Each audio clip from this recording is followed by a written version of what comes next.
मेरे प्यारे बच्चों, आज मेरी पुण्यतिथि है, पर यह कोई विदाई का दिन नहीं, बल्कि तुम्हारे विश्वास का परीक्षण है।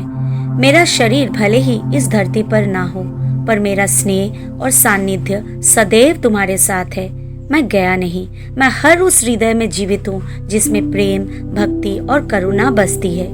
मैंने तुम्हें हमेशा यही सिखाया, सबका मालिक एक। जब तुम किसी के लिए भला करते हो, किसी दुखी का सहारा बनते हो, किसी भूखे को भोजन कराते हो, तो समझो तुम मुझसे ही मिल रहे हो। बच्चों, मेरा दर्शन, मेरा प्रसाद केवल मंदिर तक सीमित नहीं है। वो तुम्हारे व्यवहार, तुम्हारे कर्म और तुम्हारी सच्चाई में झलकता है।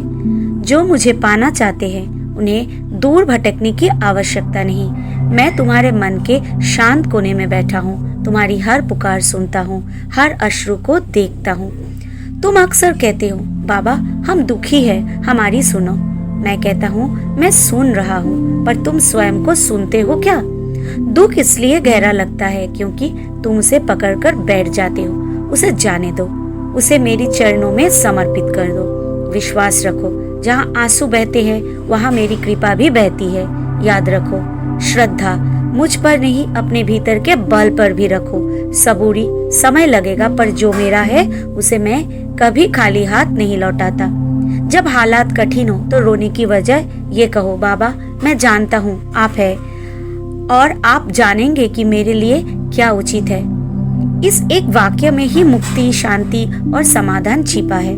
मुझे फूलों से नहीं, अपने आचरण से पूजो।